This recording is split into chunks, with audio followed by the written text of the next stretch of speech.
15 ദിവസം കൊണ്ട് നിങ്ങളുടെ വീട്ടിൽ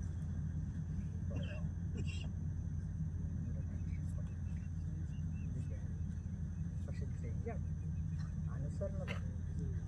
സിമ്പിളാണ്. കണ്ണ് തുറക്കുക, വളരെ മെല്ലെ അടയ്ക്കണം. നമ്മുടെ എല്ലാ ശ്രദ്ധയും ഈ കൺപോളകളിൽ മാത്രമായിരിക്കും.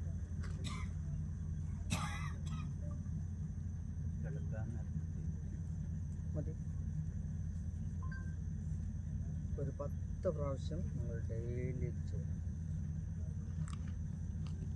15 ദിവസം കൊണ്ട് നിങ്ങളുടെ ജീവിതത്തിൽ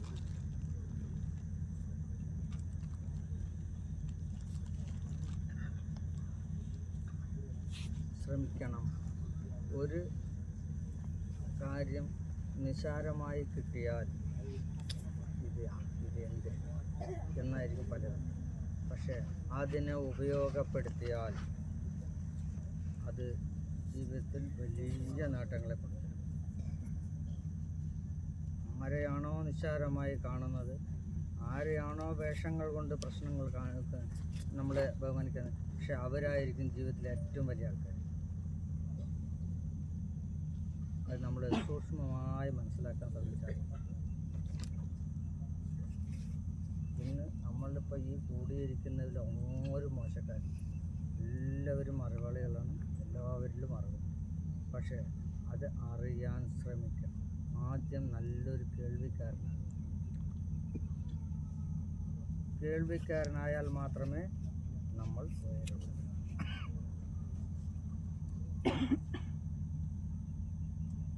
നമ്മുടെ ഉള്ളിൽ അറിവ് നിറയണമെങ്കിൽ നമ്മൾ നല്ല കേൾവിക്കാരൻ. ഇല്ലെങ്കിൽ ഉള്ള അറിവ് മാത്രം ശ്രദ്ധിച്ചുകൊണ്ടേ, അത് മാത്രം. വളരെ സിമ്പിളായിട്ടുള്ള കാര്യങ്ങളാണ്. പക്ഷെ ഓരോന്നിനും സിമ്പിളായിട്ട് കരുതും. സിമ്പിളായിട്ട് കരുതിയാൽ നമുക്കൊന്നും കിട്ടും. സിമ്പിളായിട്ടുള്ള കാര്യം വലിയ രത്നങ്ങളായിരിക്കും. നിങ്ങൾ എപ്പോൾ വേണമെങ്കിൽ എൻ്റെ ഫേസ്ബുക്കിലുണ്ട് എൻ്റെ നമ്പർ.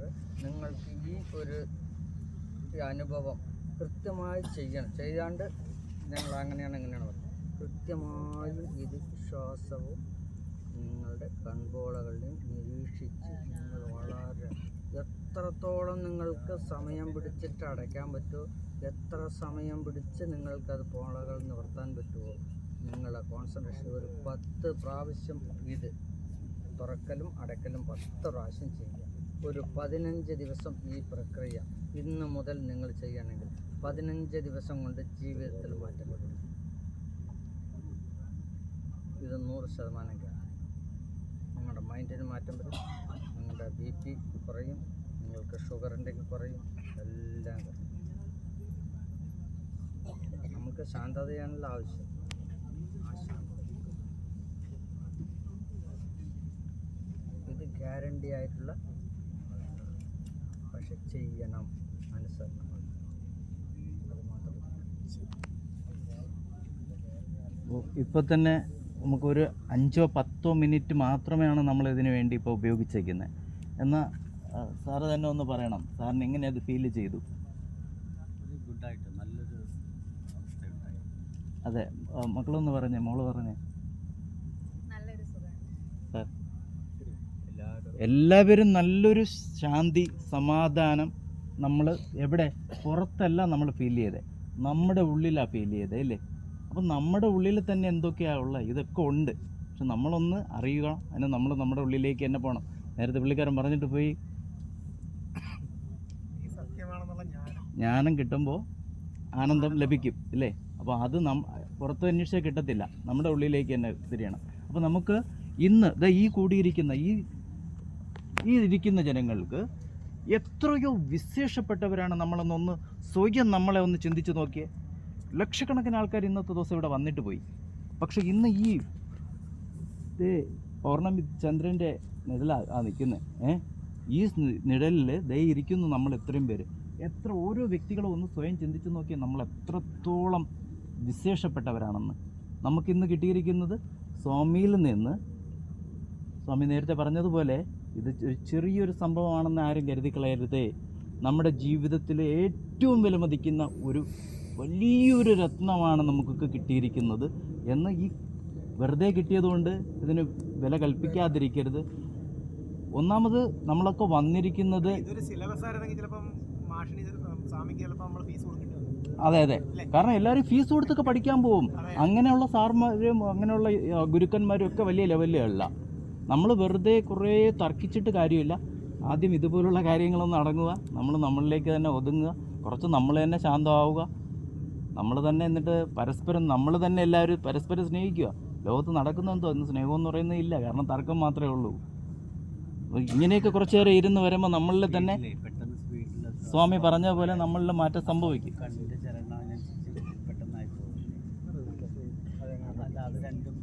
രണ്ടും സംഭവിച്ചാൽ കുഴപ്പമില്ലല്ലോ, പെട്ടെന്ന് ബ്രീത്ത് പുറത്ത് പോയി കഴിഞ്ഞാൽ. നമ്മൾ എന്തിനാണ് ശ്രമിക്കേണ്ടത് ഇല്ലേ? അപ്പോൾ പെട്ടെന്ന് പോകുന്നത് എന്തുകൊണ്ട്? ഇത് പെട്ടെന്ന് പോയി പോയാൽ കുഴപ്പമുണ്ടോ? അതെങ്ങനെയാണ്? ഇത് രണ്ടും ഒന്നിച്ചാണ് ചെയ്യുന്നത്. നമ്മൾക്ക് ശ്രദ്ധവാൻ ലഭതേ ജ്ഞാനം, ശ്രദ്ധയുള്ളവന് ജ്ഞാനമുണ്ടാകും. നമ്മൾ ശ്രദ്ധയോടെ ഏത് കാര്യത്തിനെ വീക്ഷിക്കുന്നോ നമ്മൾക്ക് ശ്രദ്ധയുണ്ടാകും. അതുപോലെ നമ്മളിപ്പോൾ സ്വാമി 3 പ്രാവശ്യമാണ് നമ്മളെ കൊണ്ട് ഓംകാരം ചെയ്യിപ്പിച്ച്. ആ 3 ഓംകാരത്തിലൂടെ തന്നെ നമ്മളിലുള്ള ഒരു വൈബ്രേഷനെ നമ്മൾ ഫീൽ ചെയ്തോ? ചിലവർക്കൊക്കെ അത് ഫീൽ ചെയ്യുന്നവർക്ക്, ആ ഒരു ഊർജ്ജത്തെ ഫീൽ ചെയ്യുന്നവർക്ക് അത് ആ 3 ഓംകാരത്തിലൂടെ തന്നെ അതിനെ ഫീൽ ചെയ്യാൻ പറ്റും. അല്ലാത്തവർക്ക് കുറച്ച് കൂടുതലായിട്ട് ആ ഓംകാരത്തെ എടുത്തു.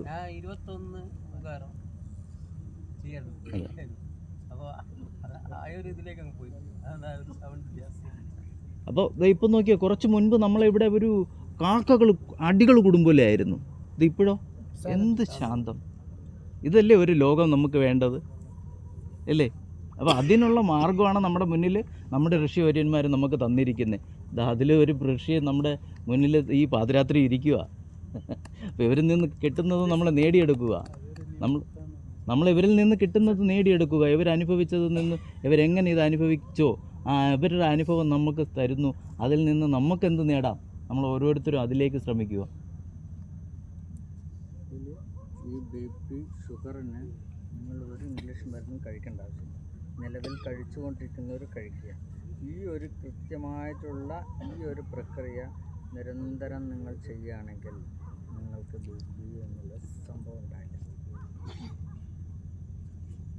അത്രയും സ്ലോ ആയിട്ടാണ് നമ്മുടെ മനസ്സിനെയും ശ്വാസത്തിനെയും നമ്മൾ നിയന്ത്രിച്ചുകൊണ്ട് ഈ പ്രക്രിയ ചെയ്യുന്നത്.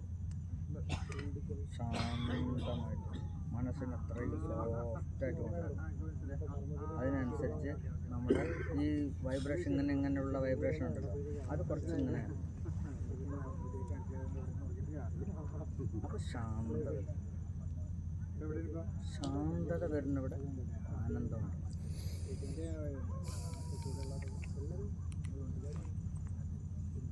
ഇത് അനുഭവിച്ചവർക്ക് നമ്മൾ അനുഭവിച്ചതുകൊണ്ട് ചെറുതായിട്ട് പറഞ്ഞു.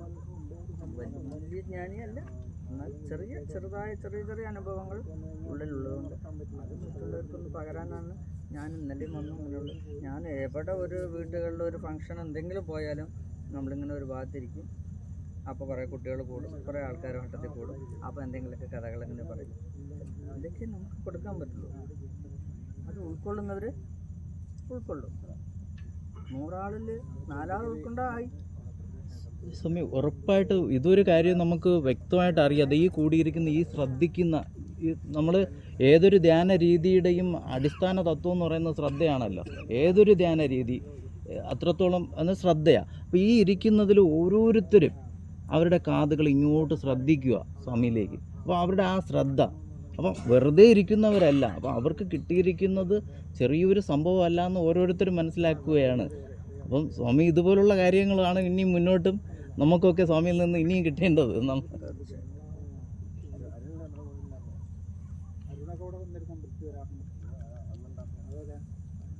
ശാന്തമായിട്ട് സംസാരിക്കുകയാണെങ്കിൽ എന്ത് വേണമെങ്കിൽ സംസാരിക്കാം. അതെ, ജീവിതത്തിൽ ഹറിബറിയായിട്ട് സംസാരിച്ചിട്ട് ഒന്നും കിട്ടില്ല.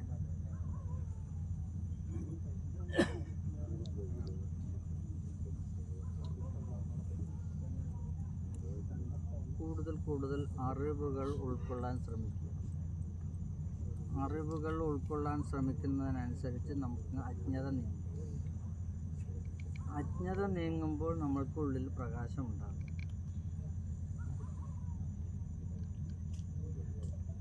നമ്മൾക്കൊന്ന് പുഞ്ചിരിക്കണമെങ്കിൽ ഉള്ളിൽ പ്രകാശം ഉണ്ടെങ്കിലേ പറ്റൂ. നല്ല ചിന്തകളുണ്ടെങ്കിലേ മുഖത്ത് ചിരി വരുള്ളൂ, അല്ലേ? അതെ, എന്നാൽ ആരും മറ്റൊരാളെ കണ്ടിട്ടൊന്നും ചിരിക്കത്തുപോലും ഇല്ലല്ലോ. ഒരു മനുഷ്യനെ കണ്ടിട്ട് ചിരിക്കുന്നില്ല. എന്നാൽ ആ പറയുന്നതനുസരിച്ച് മനുഷ്യന് മാത്രമേ ചിരിക്കാനുള്ള ശേഷിയുള്ളൂ. എന്നാൽ ആ ഒരു മനുഷ്യൻ മറ്റൊരു മനുഷ്യനെ കണ്ടിട്ട് ചിരിക്കാറില്ല, ഒന്ന് പുഞ്ചിരിക്കാറില്ല. പിന്നെ എല്ലാവരും പ്രേമിക്കാൻ പഠിക്കുന്നു. ആർക്കെങ്കിലും ഇതിൽ പ്രേമമുണ്ട്? വേറെ ആർക്കും പ്രേമമില്ല? എൻ്റെ ഭാര്യനെ പ്രേമിക്കുന്നു, ഈശ്വരനെ പ്രേമിക്കുന്നു, ഭാര്യനെ പ്രേമിക്കുന്നു, കല്യാണം കഴിച്ച് ഭാര്യനെ പ്രേമിക്കുന്നു. എന്നാൽ ഈ പ്രേമവും എപ്പോഴും ഭാര്യനെ പ്രേമിച്ചുകൊണ്ടിരിക്കുന്നു. പ്രേമുണ്ട്. യഥാർത്ഥ പ്രേമം ആരോടാണ്? ഭാര്യനോട്.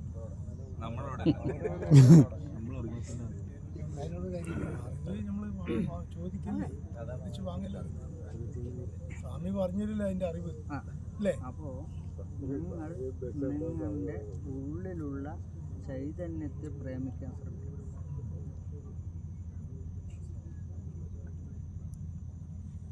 നിങ്ങൾ ആരാണ്? നിങ്ങളുടെ പേരെന്താണ്? എൻ്റെ പ്രകാശം.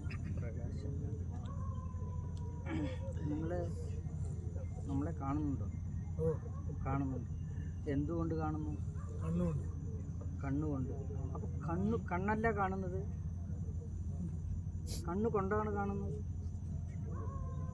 എന്തുകൊണ്ടാണ് ഇപ്പം കാണണ്ടേ? സ്വാമി പറഞ്ഞു. അങ്ങനല്ല, ഞാൻ ചോദിച്ചതിന് ഉത്തരം പറയും.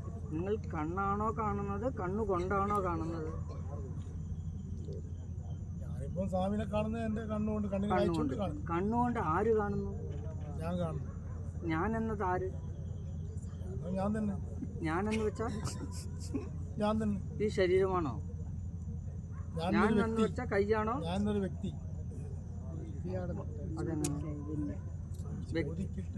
നിങ്ങൾ പറയുന്നത് ഈ കണ്ണെന്ന് പറയണത് എൻ്റെതാണ്.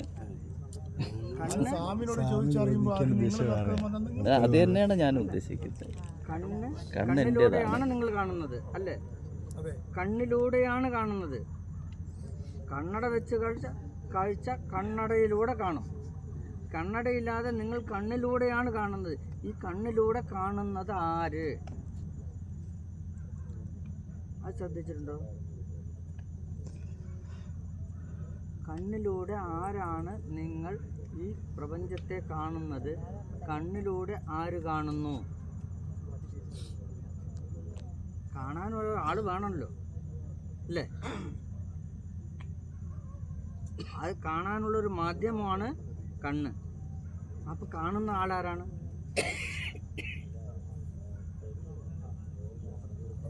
ഇത് അദ്ദേഹത്തിനോട് മാത്രമല്ല, എല്ലാവരോടും.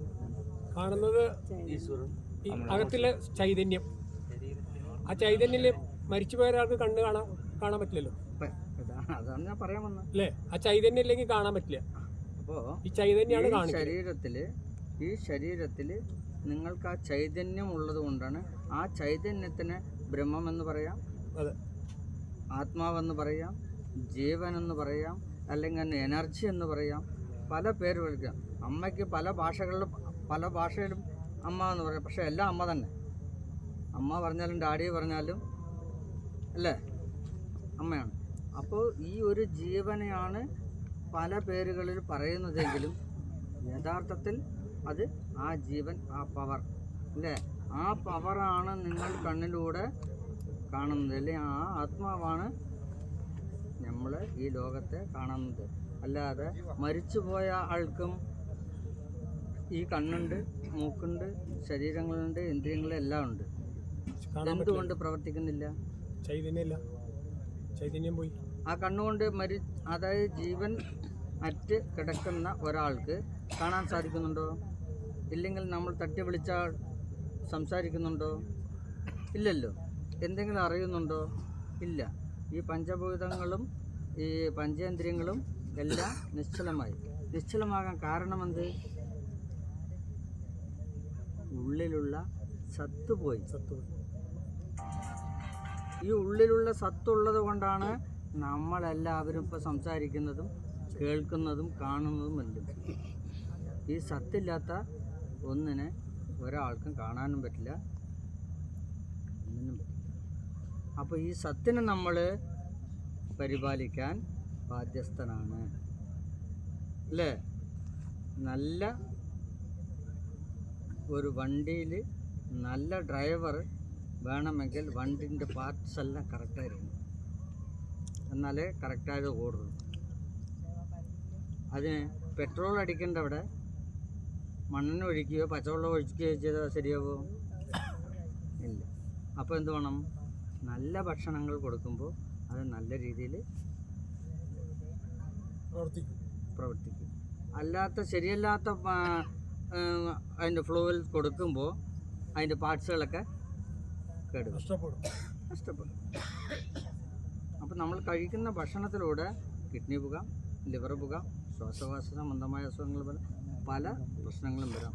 അപ്പോൾ വണ്ടി താറുമാറാകും, പിന്നെ ഡ്രൈവർ ഇറങ്ങിപ്പോകും, വണ്ടി അവിടെ ഉപേക്ഷിച്ചിട്ട് ഇറങ്ങിപ്പോകും. ശരിയല്ലേ? ശരിയാണ്. അപ്പോൾ സൂക്ഷിക്കേണ്ടതാരനെ? ശരീരത്തിനെ. നമ്മൾ സൂക്ഷിക്കാം. ശരീരത്തിന് സൂക്ഷിക്കണം.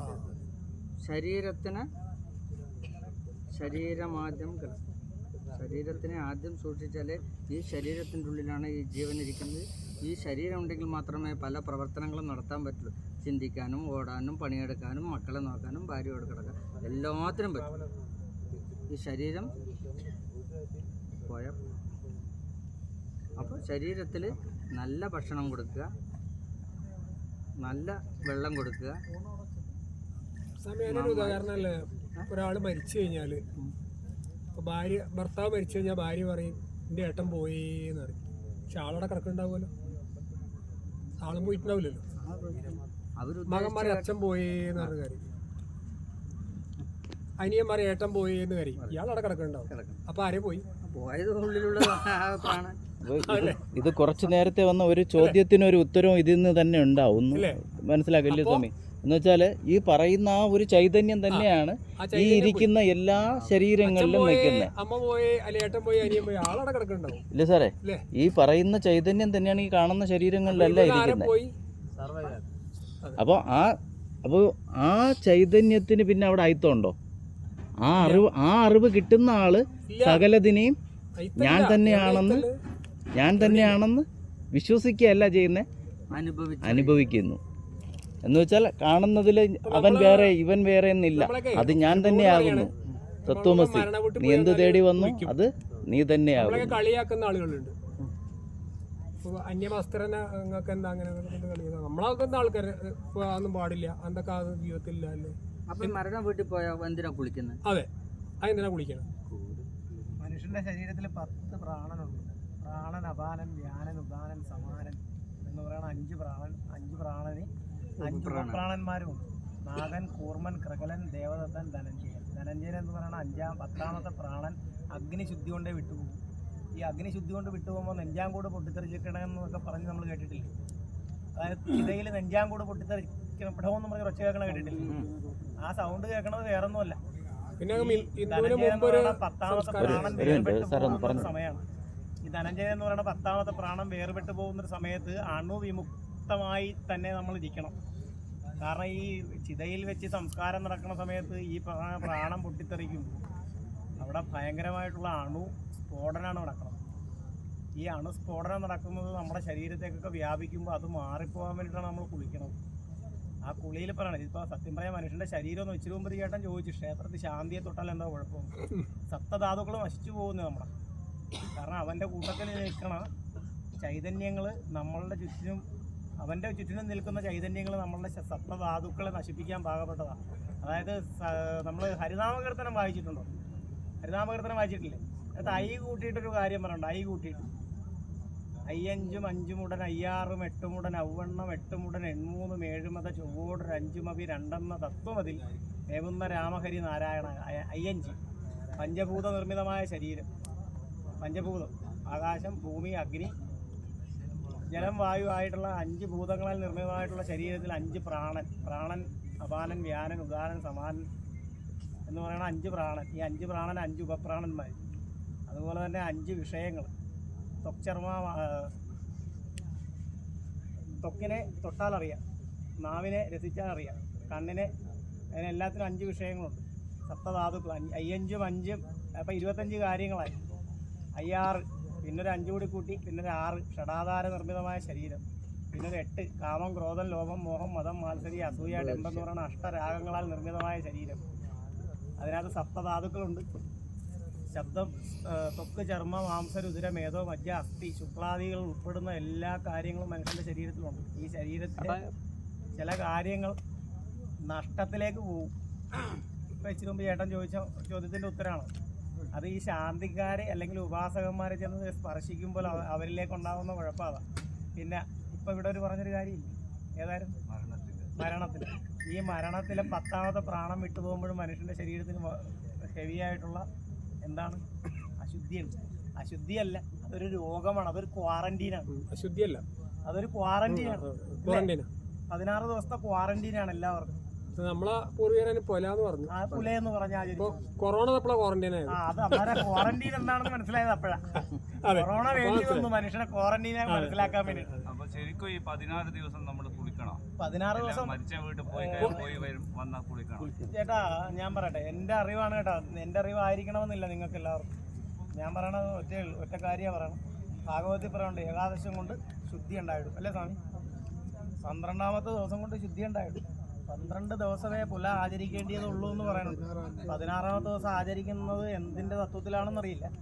10 ദിവസം, അതായത് സഞ്ചയിപ്പിച്ചാൽ 10 ദിവസം സഞ്ചയിപ്പിച്ചാൽ അസ്ഥി കൊണ്ട് നിമഞ്ജനം ചെയ്ത് അവൻ്റെ അസ്ഥി പഞ്ചരത്തിൽ ഒരു നാമ്പ് കിളിർത്ത് തുടങ്ങുന്ന മുളയ്ക്കുന്ന സമയം തൊട്ടുള്ള 10 ദിവസം. അപ്പോൾ സഞ്ചയന അടിയന്തരാവില്ല. അത് പറയാനുണ്ട്. പിന്നെ ഈ പലതും പല ഇതല്ലേ, എല്ലായിടത്തും പലതല്ലേ, പല ആചാരങ്ങൾ, സംസ്കാരമാണ്. നമ്മൾ പല സംസ്കാരമാണ്. ചിലവർ സമാധിയിൽ വെക്കുന്നു. പിന്നെ ഈ പറയാനുണ്ട്, ഇപ്പൊ ഒരു കാര്യമുണ്ട്, എല്ലായിടത്തും ഉണ്ടല്ലേ, ഈ തോളയിലൊരു കുടവും വെച്ചിട്ടിങ്ങനെ കറങ്ങുന്നത്. എന്തിനാണത് ചെയ്യുക? അതിന്റെ ആവശ്യമുണ്ടോ? കഴിഞ്ഞ ദിവസം കണിച്ചുളങ്ങര വെച്ചൊരു കാര്യം ഉണ്ടായിരുന്നു. ഈ കുടം പൊട്ടിക്കണ പരിപാടി നമുക്ക് അങ്ങോട്ട് നിർത്തിയേക്കാം, അത് ചിലവുള്ള കാര്യമല്ലേ തിരിച്ചു. അപ്പൊ എന്തിനാണ് ഈ കുടം പൊട്ടിക്കണം? കുടം ശരീരം ആത്മാവ് മാത്രം ആയതുകൊണ്ടല്ല മാത്രം. ഇയാൾ പോന്നപ്പോ ഒരു കുടം പൊട്ടിച്ചിട്ടാ പോകുന്നത് അല്ലേ? ഏത് കുടം? ഗർഭപാത്രമാകുന്ന കുടം പൊട്ടിച്ച് അതിനകത്ത് വെള്ളം പുറത്ത് കളഞ്ഞിട്ട് ആള് പുറത്തോട്ട് വന്നു. അതാണ് ഘടസ്ഫോടനം എന്ന് പറഞ്ഞൊരു കർമ്മം അതിനകത്ത് നടത്തുന്നത്. ശാസ്ത്രങ്ങളെല്ലാം നമ്മുടെ വേദങ്ങളിൽ എഴുതിയതെല്ലാം ശാസ്ത്രമാണ്. ശാസ്ത്രത്തിന് 4 പേപ്പർ എഴുതിയ മൂത്രാവും. അപ്പോൾ ഇതിന് ശരിയായ വിഷയത്തിൽ ശരിയായ രീതിയിൽ മനസ്സിലാക്കാത്തത് കൊണ്ട് അവരിനെ തർക്കിക്കും.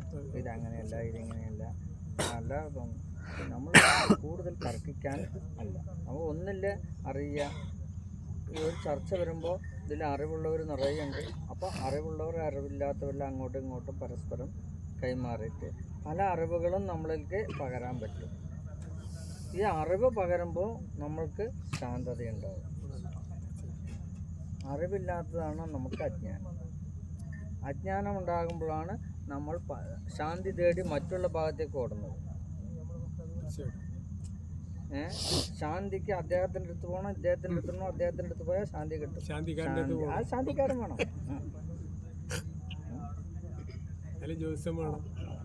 അപ്പോൾ ഈ ശാന്തിക്കാരൻ്റെ അടുത്ത് പോകാണ്ട് ശാന്തി തേടണമെങ്കിൽ നമ്മൾക്ക് അറിവുണ്ടാവും.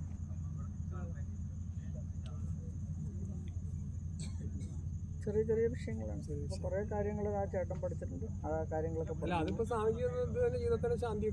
പ്രാണായാമം ചെറിയ ചെറിയ വിഷയങ്ങൾ ചെയ്യാൻ തുടങ്ങുമ്പോൾ തന്നെ ശാന്തത വരും. പിന്നെ നിങ്ങൾ ചെറിയ ചെറിയ ബുക്സുകളൊക്കെ വാങ്ങിക്കാൻ തുടങ്ങുമ്പോൾ അതിൽ നമുക്ക് അതിനൊരു താല്പര്യം വന്നു തുടങ്ങുമ്പോൾ പലതും നമ്മൾ പഠിക്കാൻ തുടങ്ങും. പലതും പഠിക്കാൻ തുടങ്ങുമ്പോൾ നമ്മൾക്ക് അറിവുണ്ടാവും. നമുക്ക് അറിവുണ്ടാകുമ്പോൾ നമ്മൾക്ക് നമ്മുടെ കുടുംബത്തെ അറിവ് വരും. കുടുംബത്തെ അറിവുണ്ടാകും, നമ്മുടെ മക്കൾക്ക് അറിവുണ്ടാകും.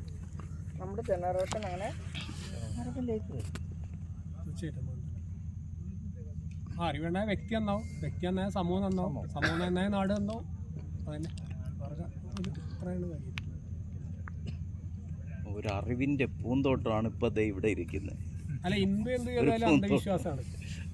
ഹിന്ദു എന്ത് ചെയ്താലും അന്ധവിശ്വാസം. മുമ്പ് കാലങ്ങളിലൊക്കെ നമ്മുടെ വീടുകളിൽ കിണ്ടി ഉണ്ടായിരുന്നു, അമർത്ത് പുറത്തു പോയെന്ന കാല് കിട്ട കയറിയിരുന്നത് അല്ലേ?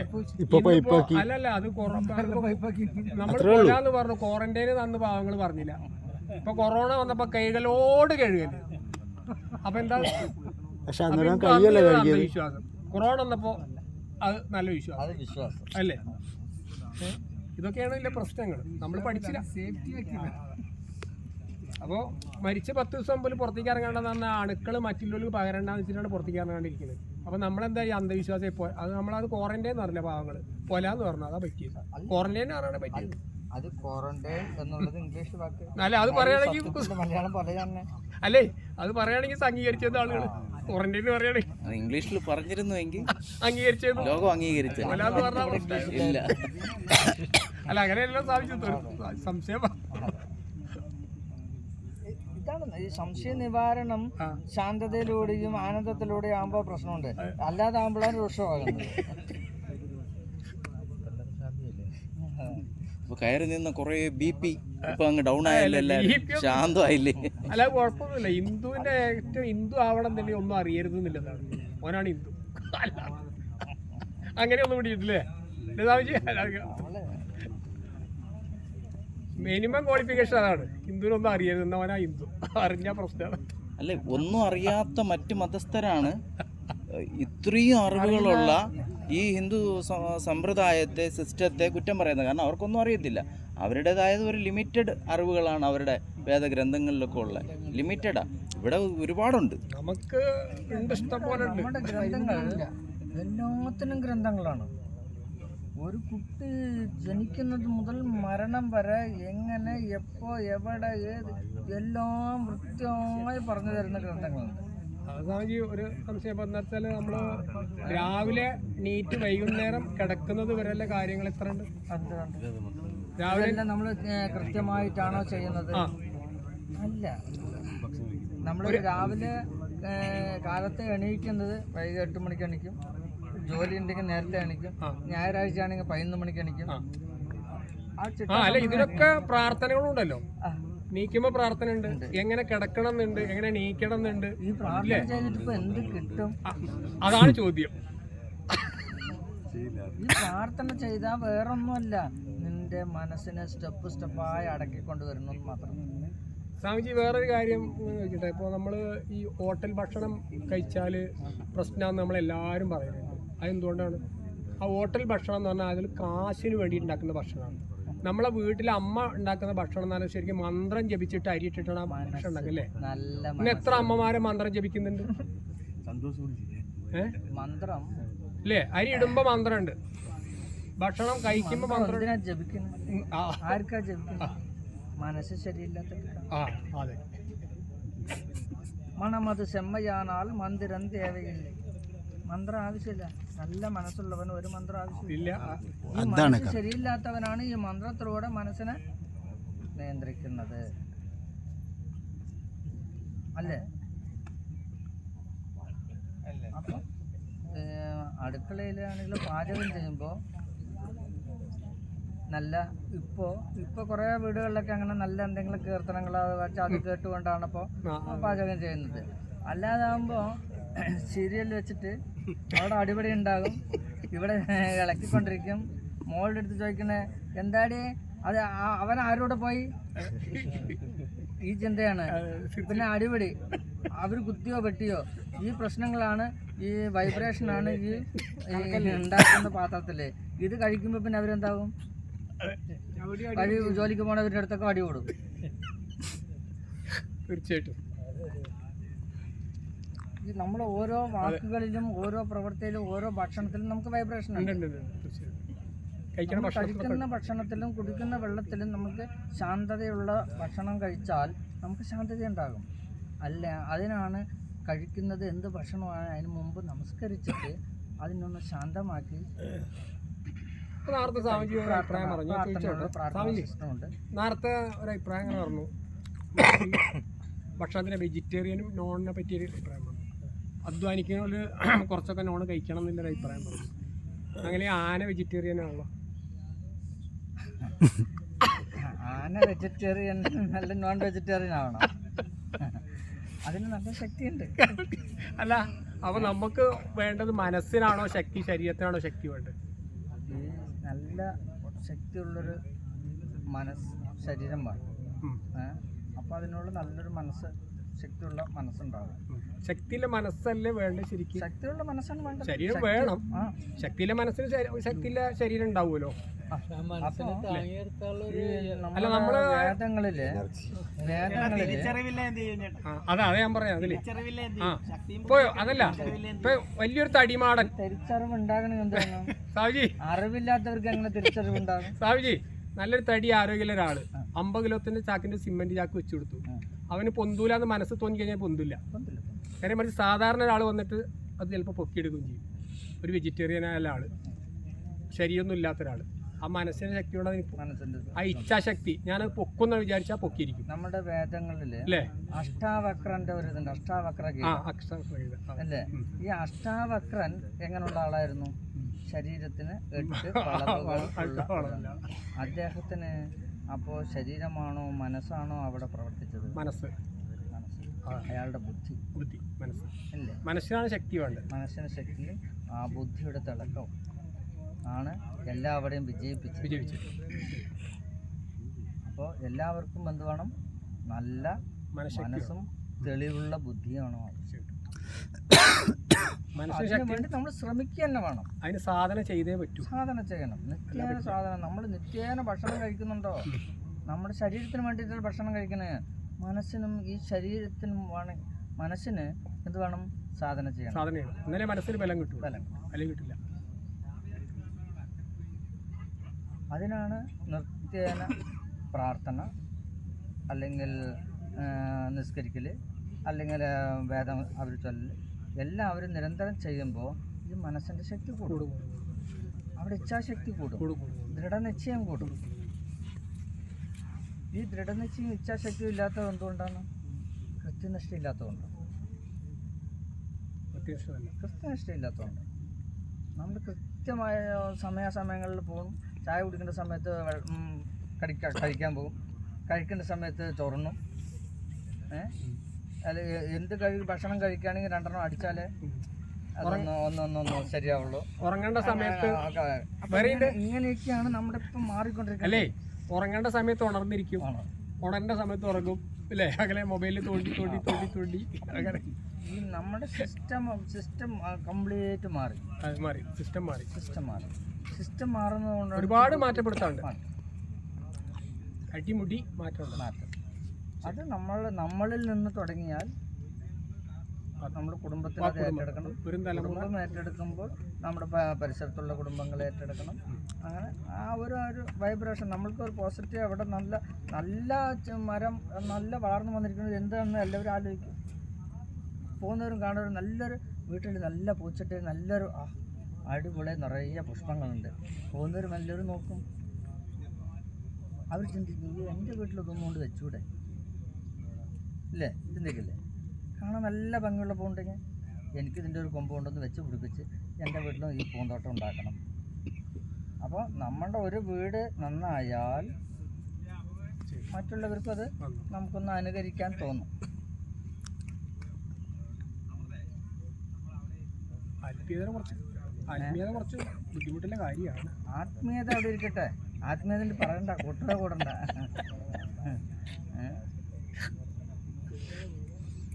പലരും ആത്മാവില്ലാത്ത ആൾക്കാരാണോ? എങ്ങനെ ആത്മാവിന് ആത്മീയത പറയും? അപ്പൊ അല്ല, ചിലർക്കൊക്കെ അങ്ങനെ സിസ്റ്റമാറ്റിക് കുറച്ച് പോകുമ്പോ പിന്നെ അതിൽ നിന്ന് അങ്ങനെ മുളയ്ക്കും. തീർച്ചയായിട്ടും.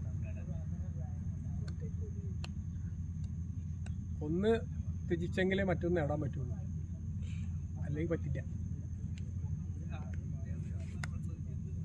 ആദ്യം ഇന്ദ്രിയങ്ങളെ നിയന്ത്രിക്കണം. 5 ഇന്ദ്രിയങ്ങളെ അത് നിയന്ത്രിച്ചാൽ മാത്രമേ. ഇങ്ങനെയൊക്കെ പറയുന്നു കൊടുക്കുന്നത് നമ്മൾ ഇന്ദ്രിയങ്ങളെ നിയന്ത്രിക്കാൻ പറഞ്ഞു വെച്ചാൽ അതൊന്നും നടക്കാത്ത കാര്യമാണ് പറയുന്നത്. അതെ, അപ്പോൾ ആദ്യം നിങ്ങളതൊന്നും ചെയ്യേണ്ട, ഇന്ദ്രിയങ്ങളൊക്കെ അങ്ങനെ എന്തോ ചെയ്യട്ടെ, ആദ്യം അനുസരിക്കുക. അനുസരിക്കുക. ആദ്യം ഭക്ഷണം ഒന്ന് നിങ്ങളുടെ കറക്റ്റ്, അപ്പൊ തന്നെ ഇന്ത്യ നേരാവുകയെ. ഭക്ഷണം ഒന്ന് കറക്റ്റാക്കുക. ആവശ്യമില്ലാത്ത സമയങ്ങളിൽ കഴിക്കാതിരിക്കുക, വിശന്നിട്ട് ഭക്ഷണം കഴിക്കുക. അങ്ങനെ ഒരു ചെറിയ മാറ്റങ്ങൾ നമ്മൾ വരുത്തുക. പിന്നെ രാത്രി ഒരുപാട് ഒരു 8 മണി 9 മണി കഴിഞ്ഞാലൊന്നും ഭക്ഷണം കഴിക്കാതിരിക്കുക. ഒരു 8 മണിക്ക് മുമ്പ് 7 മണിക്ക് മുമ്പായിട്ട് ഭക്ഷണം കഴിക്കാൻ ശ്രമിക്കുക. അതങ്ങനെ വരുമ്പോൾ നമുക്ക് നമ്മുടെ രോഗങ്ങളിൽ നിന്ന് മാറാനും പല ഒരുപാട് രോഗങ്ങളിൽ നിന്ന് മാറിയാലും നമ്മുടെ രക്ഷപ്പെട്ടു. പല നമ്മുടെ ജീവിതശൈലികളൊക്കെ അങ്ങനെ മാറ്റി ചെറുതായിട്ട് എല്ലാം കൂടി തലയിൽ കയറ്റി ചിലപ്പോൾ എടുത്താൽ പൊന്തില്ലെന്നുള്ളത്. അപ്പോൾ ഓരോന്നായിട്ട് നമുക്ക് ഇങ്ങനെ സിസ്റ്റമാറ്റിക്കായി തുടങ്ങിയ ഒരുപാട് അറിവുള്ളവരും പഠിച്ചവരൊക്കെ ഉണ്ട്, ഇവിടെ നിറയെ ഉണ്ട്. അപ്പോൾ അത് അവർ നമ്മുടെ സമൂഹത്തിലേക്ക് പകരാൻ ശ്രമിക്കണം. തൻ്റെ അറിവ്, താൻ ആർജിച്ച അറിവെന്തോ അത് മറ്റുള്ളവരിലേക്ക് പകർത്താൻ ശ്രമിക്കും. അപ്പോൾ നമ്മുടെ സമൂഹം നേരെയാകും. സമയമല്ല എന്തിനു സമയമില്ല? ഉറങ്ങാൻ സമയമില്ല. അല്ലേ? ഇപ്പോ മുമ്പൊക്കെ 6, 7, 8 മക്കളെ വെച്ചിട്ട് 8 മണിയാകുമ്പോൾ കടന്നുറങ്ങിയിരുന്നു ഭക്ഷണം ഉണ്ടാക്കി വെച്ചിട്ട്. ഇന്ന് 2, 1, 2 ഉള്ളൂ. 11 മണി 12 മണി ഭക്ഷണം കഴിക്കും. അപ്പോൾ അങ്ങനെയുള്ള കാര്യങ്ങളൊക്കെ അല്ലേ രാഹുല?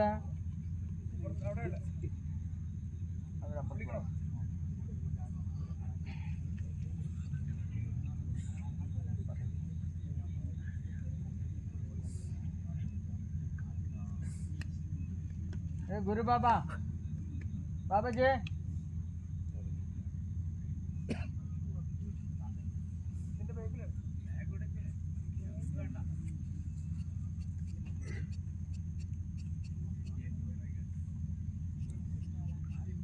മോളെ ഷാമിൻ്റെ മൊബൈൽ അവിടെ ഉണ്ടെന്ന് നോക്കുമ്പോൾ രണ്ടെണ്ണം ചാർജ് ആകാനായി.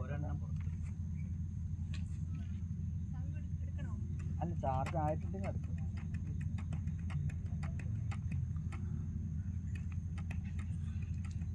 സമയം എത്രയായിപ്പോൾ?